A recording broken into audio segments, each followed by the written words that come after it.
তারেক রহমানের সফর সঙ্গী হয় নাই মির্জা ফখরুল, শিলং সালাউদ্দিন, আমির খুশু মাহমুদ। ইন্টারেস্টিং না? 3 ইন্ডিয়ান মালরে তারেক রহমান নেয় নাই, ইচ্ছা করে নাকি এটা কোনো বার্তা কে জানে। জিয়ার আমলে চীনের সাথে বাংলাদেশের সম্পর্ক শুরু হয়, কূটনৈতিক সম্পর্ক। তখন থেকে দারুণ বন্ধুত্বপূর্ণ একটা সম্পর্ক তৈরি হয়েছিল চীনের সাথে।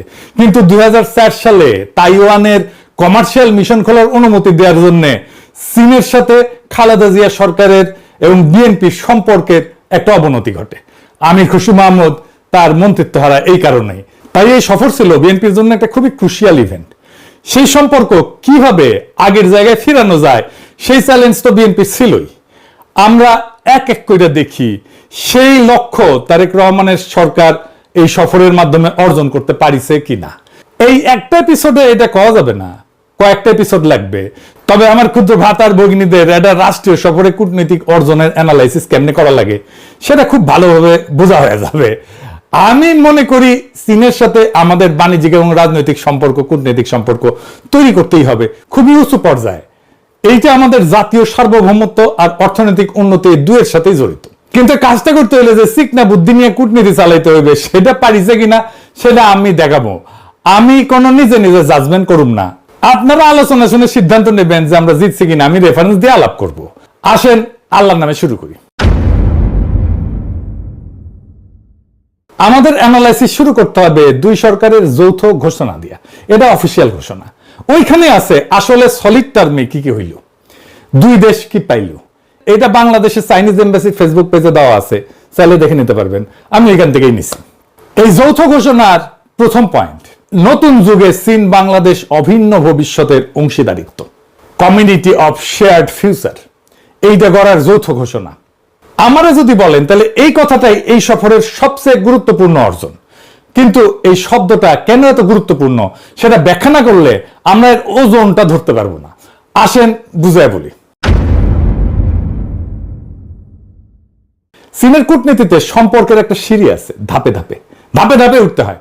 সবচেয়ে নিচে সাধারণ সম্পর্ক, তারপরে বন্ধুত্বপূর্ণ সহযোগিতা, তারপরে অংশীদারিত্ব, তারপরে কৌশলগত অংশীদারিত্ব, তারপরে ব্যাপক কৌশলগত অংশীদারিত্ব, আর সবার চূড়ায় অভিন্ন ভবিষ্যতের অংশীদারিত্ব, community of shared future. Bangladesh এতদিন ছিল এই সিঁড়ির নিচের একটা ধাপে, ব্যাপক কৌশলগত সহযোগিতামূলক অংশীদারিত্ব, যেটা 2016 সালে শি যখন ঢাকা আসছিল তখন এটা সাইন হয়েছিল। এই সফরে বাংলাদেশ এক ধাপ উপরে উঠে গেল, একদম চূড়ায়। এখন প্রশ্ন, চূড়ার এই ধাপটা আলাদা কেন? কারণ নিচের ধাপগুলো বোঝায় সম্পর্কের মাত্রা কতটা ঘনিষ্ঠ, কতটা গভীর, কিন্তু চূড়ার ধাপটা বলে দেয় সম্পর্কের প্রকৃতিটা কেমন। অভিন্ন ভবিষ্যৎ মানে শুধু আমরা বন্ধু না, আমরা একই নিয়তির অংশীদার। তোমার ভবিষ্যৎ আর আমার ভবিষ্যৎ একই সুতায় বাঁধা। গ্লোবালি এই অভিন্ন ভবিষ্যতের ঘোষণা চীনের জন্য খুব বিরল না। চীন এটা Laos, Cambodia, Myanmar, Pakistan, Cuba, মধ্য এশিয়ার দেশ অনেকের সাথে এটা করছে। তাই এইটা ইউনিক কোনো সম্মান না, এটা চীনের একটা সম্প্রসারণশীল কাঠামো। কিন্তু নেপাল, শ্রীলঙ্কা, মালদ্বীপ, ভারত, পাকিস্তান, বাংলাদেশ, এদের মধ্যে চীনের সাথে সর্বোচ্চ সম্পর্কের জায়গায় ছিল এতদিন শুধু পাকিস্তান। নেপাল না, শ্রীলঙ্কা না, মালদ্বীপ না, ছিল শুধু পাকিস্তান, চীনের জানের ভাই। আজ বাংলাদেশ সেই তালিকায় দ্বিতীয় নাম হইল। তবে চাইনিজদের এই শব্দের খেলা কিন্তু খুব মজার। আমার পিএইচডির কাজের একটা পার্ট হইতেছে চাইনিজদের এই পলিটিক্যাল কমিউনিকেশনের ভাষা ইন্টারপ্রেট করা। মজা লাগতেছে না? এই শব্দের খেলা থেকে আরো একটা মজার জিনিস দেখাই দিই। এই অভিন্ন ভবিষ্যৎ, এই বন্ধনের মধ্যে আবার কিন্তু স্তর আছে। এটার মধ্যে আবার স্তর, ডিমের মধ্যে ডিম, মানে পেঁয়াজের খোসা গোলার মতো, এক খোসা খুলবেন আর এক খোসা, আর এক খোসা খুলবেন আর এক খোসা আসবে। অভিন্ন ভবিষ্যৎ ঘোষণা দিয়েও চীন প্রত্যেকটা দেশের সাথে একটা আলাদা বিশেষণ যুক্ত করে দেয়। দেখেন, কম্বোডিয়ার সাথে চীনের বন্ধন হচ্ছে অল ওয়েদার অভিন্ন ভবিষ্যৎ, মানে সব আবহাওয়ায় বন্ধু। লাওসের সাথে হাই কোয়ালিটি, হাই লেভেল অভিন্ন ভবিষ্যৎ, আর পাকিস্তানের সাথে ক্লোজার, ঘনিষ্ঠতর অভিন্ন ভবিষ্যৎ। আর বাংলাদেশের সাথে লেখা শুধু অভিন্ন ভবিষ্যৎ ইন দ্য নিউ এরা, নতুন যুগে। কোনো অল ওয়েদার না, কোনো ক্লোজার না, কোনো হাই কোয়ালিটি না, এটা বিশেষণহীন। A community with a shared future for mankind in the new era. তো এই লেভেলে আছে কোন কোন দেশ? মিশর, Serbia, Solomon Island, Kenya. Bangladesh এখন এই দলে যুক্ত হইল। মামা আমি না ফার্স্টেছি, আমি সলোমন আইল্যান্ডের সমান জায়গায় গেছি। বাংলাদেশের সমপর্যায়ে মিশর, সার্বিয়া, সলোমন আইল্যান্ড, কেনিয়া। কেউই চীনের এক্সক্লুসিভ শিবিরে না, মিশর আমেরিকার সামরিক মিত্র, উপসাগরীয় অর্থে নির্ভরশীল, একই সাথে ব্রিক্সের সদস্য। সার্বিয়া ইউরোপিয়ান ইউনিয়নের প্রার্থী, ইউরোপের কেন্দ্রে। কেনিয়া পশ্চিমা উন্নয়ন সহযোগী, IMF এর সাথেও আছে, একই সাথে চীনের বড় ঋণ গ্রহীতা। সোলোমন আইল্যান্ড ছোট একটা স্পেসিফিক দ্বীপরাষ্ট্র, অস্ট্রেলিয়ার নিরাপত্তা প্রভাব বলয়। তার মানে এই স্তরটা মতাদর্শিক কোনো ব্লক না। মিশর, সার্বিয়া, কেনিয়া কেউই চীনের শিবিরভুক্ত না, এরা সবাই মাল্টি অ্যালাইড। বাংলাদেশ এই অর্থে তাদের সাথী। তাইলে এই লেভেলে যাইয়া বাংলাদেশের লাভ কি? এক নম্বর লাভ একটা প্রকাশ্য পরিচয় ঘোষণা। চীনের সংজ্ঞা অনুযায়ী এই স্তরে ঢোকার মানে হইল আপনি চীনের community of shared future for ম্যানকাইন্ডের দর্শনকে স্বীকৃতি দিলেন।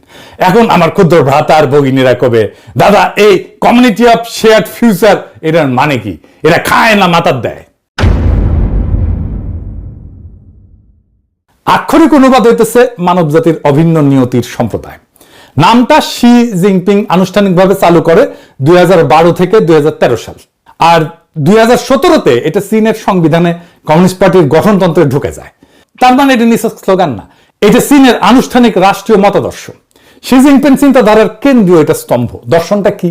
মূল দাবিটা হইতেছে পৃথিবীর সব দেশের নিয়তি পরস্পর সংযুক্ত, তাই একটা অভিন্ন ভবিষ্যৎ থাকতে হবে যেখানে সবার নিরাপত্তা, সবার উন্নয়ন, সবার সমৃদ্ধি ভাগ করা হবে। পারস্পরিক সম্মান, উইন উইন সহযোগিতা, সভ্যতার বৈচিত্র্য, কেউ পিছায় থাকবে না। এর সাথে যুক্ত শীর 4টা গ্লোবাল ইনিশিয়েটিভ। কি কি? Global development initiative, GDI, global security initiative, GSI, global civilisational initiative, GCI, আর সাম্প্রতিক গ্লোবাল গভর্নেন্স ইনিশিয়েটিভ। কিন্তু আসল রাজনৈতিক বিষয়বস্তু একটা মোড়কের নিচে, একটা বিকল্প বিশ্ব ব্যবস্থার নকশা। পশ্চিমা উদারনৈতিক আন্তর্জাতিক ব্যবস্থার পাল্টা ব্যবস্থা। পার্থক্যগুলো দেখেন। পশ্চিমা ব্যবস্থা কি বলে? যে সার্বজনীন মূল্যবোধ আছে, মানবাধিকার, গণতন্ত্র, তাই না, যা সব দেশের জন্য প্রযোজ্য। চীনের শেয়ার্ড ফিউচার বলে প্রত্যেকটা সভ্যতার নিজস্ব পথ আছে, কেউ কারো মূল্যবোধ চাপাবে না। শুনতে উদার, কিন্তু এর কার্যকর অর্থ হইতেছে মানবাধিকার বা গণতন্ত্র নিয়ে আমার সমালোচনা করতে আসলে এটা আভ্যন্তরীণ বিষয় হস্তক্ষেপ বলে আমি দাগাই দিব। আমি পরের এপিসোডে চীনের পঞ্চনীতি নিয়ে কথা বলবো। শেয়ার্ড ফিউচার হইল পঞ্চনীতির আধুনিক বিশ্বায়িত সংস্করণ। দ্বিতীয়ত, এটা আমেরিকা কেন্দ্রিক বিশ্ব ব্যবস্থার বিকল্প। মাল্টিপোলার ওয়ার্ল্ড, জাতিসংঘ কেন্দ্রিক ব্যবস্থা, এই শব্দগুলা মানে আমেরিকার একক নেতৃত্বের অবসান, আর এমন একটা ব্যবস্থা যেখানে চীনের ভেটো ক্ষমতা আছে এবং প্রভাব আছে, এবং যেটা বড়। অর্থাৎ মানব জাতির অভিন্ন নিয়তি শুনতে সার্বজনীন, কিন্তু কাঠামোগতভাবে এইটা চীনকে কেন্দ্র রেখে একটা ব্যবস্থা। আচ্ছা, আবার আগের আলাপে ফিরে আসি। তো 2 নম্বর সুবিধাটা কি এই জায়গায় ঢোকার, এই স্তরে ঢোকার? প্রতীকী সুবিধা। কূটনীতিতে এই পরিভাষা কোনো কংক্রিট সুবিধা আনে না সরাসরি, কিন্তু চীন প্রতীক দিয়া কাজ করে। যখন চীন বলে তুমি আমার অভিন্ন ভবিষ্যতের অংশীদার, সেটা ভবিষ্যৎ লেনদেনের একটা দরজা খুলে রাখে। বিনিয়োগ, ঋণ, কূটনৈতিক সমর্থন, এটা একটা সম্পর্কের মর্যাদা যা পরে নগদে রূপান্তরিত হইতেও পারে, নাও পারে। 3 নাম্বার কি? আঞ্চলিক বার্তা। এটাই বাংলাদেশের জন্য সবচেয়ে তাৎপর্যপূর্ণ। দক্ষিণ এশিয়ায় এতদিন শুধু পাকিস্তান এই পরিবারে ছিল। বাংলাদেশ যোগ দেওয়া মানে ভারতের ঠিক পূর্ব সীমান্তে আরেকটা দেশ প্রকাশ্যে চীনের পরিচয়ের কক্ষপথে ঢুকে গেল। ভারতের জন্য এটা একটা কৌশলগত উদ্বেগ, আর বাংলাদেশের জন্য এটা একটা লিভারেজ। ভারত, পশ্চিম এদের সাথে দর কষাকষি যেতে কইতে পারবে আমার কাছে বিকল্প আছে। এটা একটা দেখানোর কার্ড থাকলো হাতে। এই পয়েন্টে আমেরিকার প্রতিক্রিয়া কি হইতে পারে সেটা নিয়ে পরের এপিসোডে আমি আলাপ করব। তবে পুরোটাই নির্ভর করবে বাংলাদেশের কূটনৈতিক মুনশিয়ানার উপরে। ভিয়েতনাম আমেরিকার সাথে ঘনিষ্ঠ নিরাপত্তা সম্পর্ক রাখে, আবার একই সাথে বিপুল চীনা বিনিয়োগ টানে, কারণ দুইটাই তার সামলানোর সক্ষমতা আছে। আমাদের আছে কিনা সেটা আমরা দেখব। এইবার আসেন 2 নম্বর পয়েন্টে। 2 নম্বর পয়েন্টে লেখা আছে দ্বিতীয় বিশ্বযুদ্ধের ফলাফল রক্ষা, ফ্যাসিবাদী এবং সামরিকবাদী পুনরুত্থানের বিরোধিতা। এটার মানে কি? এটার মানে খুঁজে বের করতে হবে। মানে না বুঝলে হবে না। শুনে, এটা মানে না বুঝলে এটা ভিতরে না ঢুকলে হবে না। এইটা আসলে চীনের জাপান বিরোধী অবস্থানের ক্ষেত্রে আমাদের সম্মতি নিয়ে নিল। কেমনে? এই শব্দগুলো নিরীহ শোনায়, কিন্তু নিরীহ না। একটু খুলে বলি, কারণ এটা না বুঝলে আপনি বুঝবেন না বাংলাদেশ এখানে কি সই করলো।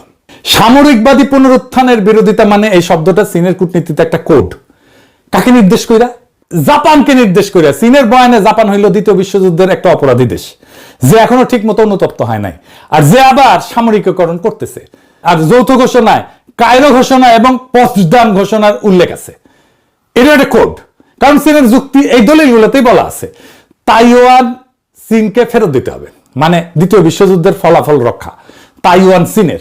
আর আজকের প্রেক্ষাপটে যুদ্ধোত্তর আন্তর্জাতিক ব্যবস্থা রক্ষা মানে চীনের ভাষা এটার মানে আমেরিকার নেতৃত্বাধীন ব্যবস্থার বিরোধিতা করা, জাতিসংঘ কেন্দ্রিক ব্যবস্থার পক্ষে, যে জাতিসংঘে চীনের ভেটো পাওয়ার আছে।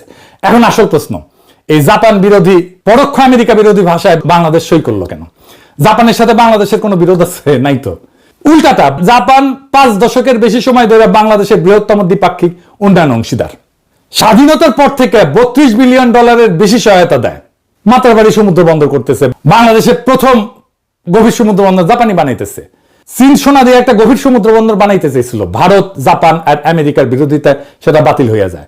আর জাপান মাতারবাড়ির কাজ পায় চীনের বিপরীতে একটা ভূ রাজনৈতিক জয় নিয়ে বাংলাদেশে। তাইলে দাঁড়াইলো কি? যে জাপান বাংলাদেশের সবচেয়ে বড় উন্নয়ন বন্ধু, যে জাপান চীনকে হারায় বাংলাদেশের বন্দর বানাইতেছে, বাংলাদেশ সে জাপানের বিরুদ্ধে চীনের কোডেড ভাষায় সই করে আসলো। এটা বাংলাদেশের চিরাচরিত অবস্থান কিন্তু না। চীনের ভূ রাজনৈতিক বয়ানের ভাষা সে গ্রহণ করলো, যেটা বাংলাদেশ নিজের স্বার্থের বিরুদ্ধে গিয়া গ্রহণ করছে। এইটা বাংলাদেশের তাবর তাবর ডিপ্লোম্যাটরা বুঝলো না, নাকি ধূর পটায় দিলেও চায় না। এমন প্রশ্ন আসতে পারে, এটা সাইন করলে বাংলাদেশে কোনো ক্ষতি হইলেও? বড় কোনো ক্ষতি হয় নাই, আমি এটা আগেই বলে দিই, কারণ বাংলাদেশ জাপানের নাম নিয়ে কিছু বলেনি। এটা সাধারণ ভাষায় সই করছে, যা চীনের স্ট্যান্ডার্ড বয়ানের অংশ। তাহলে বিপদটা কোথায়? বিপদ কি একেবারেই নেই? আছে, বিপদ আছে। বিপদ কি? 3টে জায়গায় বিপদ আছে। 1 নম্বর কূটনৈতিক। টোকিও এই কোডেড ভাষা চিনে, তারা জানে কায়রো, পটসদাম আর সামরিকবাদী পুনরুত্থান এটা কি। এটা চীনের জাপান বিরোধী শব্দ ভান্ডার, চীনের জাপান বিরোধী বয়ান। বাংলাদেশ সেই ভাষায় সই করায়, জাপান তো ভুরু কুচকাবেই। কিন্তু জাপান এটাও জানে এই ভাষা স্ট্যান্ডার্ড চীনা টেমপ্লেট। চীন প্রায় সকল অংশীদারকে এইটাতে সই করায়। তাই জাপান সম্ভবত এটাকে গুরুত্ব না দিয়া প্র্যাকটিক্যাল সম্পর্কতে মনোযোগ দেবে। জাপান বাস্তববাদী, প্রতীকে প্রতিক্রিয়া দেখায় না সহজে। 2 নাম্বার, জাপান কি প্রতিশোধ নেবে এটার জন্য না, কারণ জাপানেরও বাংলাদেশকে দরকার। জাপানের বাংলাদেশে বড় বিনিয়োগ আছে এবং সেটা চীনকে ব্যালেন্স করার কৌশলের অংশ। জাপান বাংলাদেশকে চীনের দিকে আরো ঠেলে দিতে চাইবে না একটা প্যারাগ্রাফের একটা ভাষার জন্য। কূটনীতিতে যার আপনাকে দরকার সে আপনার ছোটখাটো অসঙ্গতি এটা হজম করে ফেলে। 3 নাম্বার, এখানে কিন্তু আসল বিপদটা বিশ্বাসযোগ্যতার ক্ষয়, নির্দিষ্ট শাস্তি না। বাংলাদেশের আসল কৌশলগত সম্পদ হইল credibility as a balancer. Balance রক্ষা করে চলার যে ক্রেডিবিলিটি, এটা ক্ষতিগ্রস্ত হয়। সবার সঙ্গে কথা বলতে পারার ক্ষমতা, কারো পকেটে না থাকা, এই ধরনের ভাষায় সই করলে সেই ভাবমূর্তি ক্ষয় হয়, এটা দাগ পড়ে, কালো দাগ পড়ে। জাপান, আমেরিকা প্রত্যেকে একটা করে নোট লিখে দিবে যে বাংলাদেশ চীনের বয়ান গ্রহণে দ্বিধা করে না, এমনকি নিজের স্বার্থের বিরুদ্ধে যায়ও। একটা যৌথ ঘোষণা বিপর্যয় ঘটায় না, কিন্তু এরকম 10টা সিগন্যাল আসলে বাংলাদেশের নিরপেক্ষ ব্যালেন্সের পরিচয়টা এটা হারায় যাবে। এই কাজটা বাংলাদেশ অনেক করে ফেলছে আগে। আমেরিকার সাথে ট্যারিফ এগ্রিমেন্ট সাইন করছে, ওইখানে আবার চীনের নাম উল্লেখ করে নাই, কিন্তু সরাসরি আছে নন মার্কেট এন্টিটির সাথে কৌশলগত চুক্তি করতে পারবে না, মানে চীনের সাথে।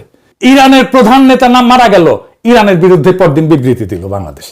সব চুক্তি আর সব বিবৃতি যেহেতু ইংরেজিতে লেখা থাকে, তাই বাঙ্গুদের মনে হয় টিকি লিখেছে, সাইন করে দিই।